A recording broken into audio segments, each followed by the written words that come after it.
Sunburn festival हा तरुणांसाठी आकर्षण ठरणारा सगळ्यात मोठा इलेक्ट्रॉनिक डान्स म्युझिक फेस्टिवल हा पहिल्यांदाच मुंबईमध्ये होणार आहे। मात्र या फेस्टिवलला काही हिंदू संघटनांनी विरोध केलेला आहे। हा विरोध नेमका का होतोय, त्याचं कारण नेमकं काय आहे, या सगळ्याचा आढावा घेणारा हा रिपोर्ट।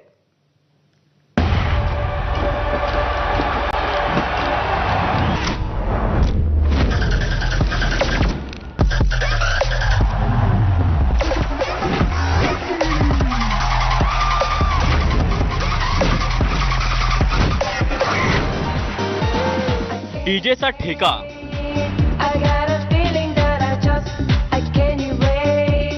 चकाकणारा लाइटिंग आणि बेधुंद तरुणाई,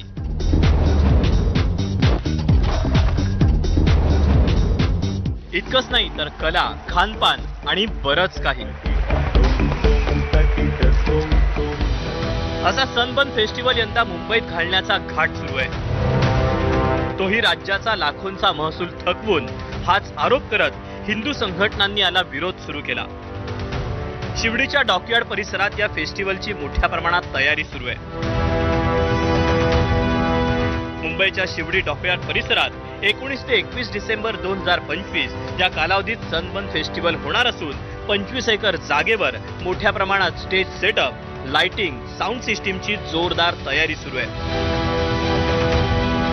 पण याच कार्यक्रमावर जुन्या थकबाकीपासून ते परवानग्यांपर्यंत अनेक गंभीर प्रश्न उपस्थित केले जात आहेत। 2016 सनबर्न फेस्टिवल कार्यक्रम पुणे येथे केसनमध्ये झाला। त्यावेळेला आम्ही संपूर्ण महाराष्ट्रातील सर्व कार्यकर्त्यांनी त्याला तडकाडून विरोध केला, परंतु तरी सुद्धा सरकारने त्या कार्यक्रमाला परवानगी दिली। त्या ठिकाणी त्या कार्यक्रमाचे 42,92,000 मुद्रांक शुल्क आजपर्यंत त्या कार्यक्रम घेणाऱ्या आयोजकांनी भरलेले नाही। त्याचप्रमाणे गौण खनिजाची रॉयल्टी 7,52,000 ती सुद्धा या ठिकाणी असले तत्कालीन प्रांत ज्योती कदम यांनी ती त्यांना माफ करून टाकली। केवळ इतकंच नव्हे तर माहिती अधिकारातून मिळालेल्या माहितीनुसार या कार्यक्रमासाठी वन विभागाची परवानगी नसताना 25 ते 30 झाडं तोडल्याचा आरोपही करण्यात आला। या कार्यक्रमासाठी झालेल्या गौण खनिजांच्या बेकायदेशीर उत्खननामुळे राज्याला 60,52,383 रुपये महसूल मिळू शकला नाही। यावर शिवसेनेचे आमदार अनिल परब आणि सुनील प्रभू यांनी विधान परिषदेत लक्षवेधीद्वारे प्रश्न उपस्थित केला होता, तर त्यावर तत्कालीन महसूल मंत्री चंद्रकांत पाटील यांनी लेखी उत्तर दिलं होतं।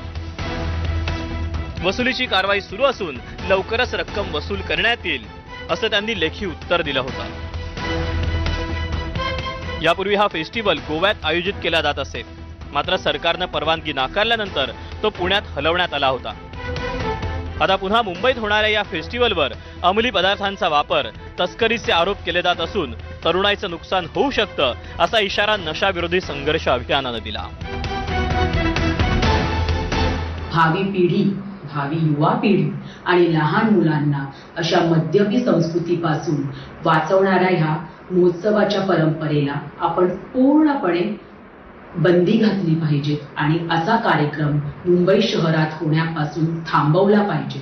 आणि या महोत्सवासाठी आपण सर्वांनी एकत्रित येऊन निषेध व्यक्त केला पाहिजे। आयोजकांकडून थकबाकी, बेकायदेशीर परवानग्या, झाडतोड, खनिज उत्खनन असे गंभीर आरोप असतानाही शिवडी डॉकयार्डवर सनबर्न फेस्टिवलची तयारी जोमात सुरू आहे।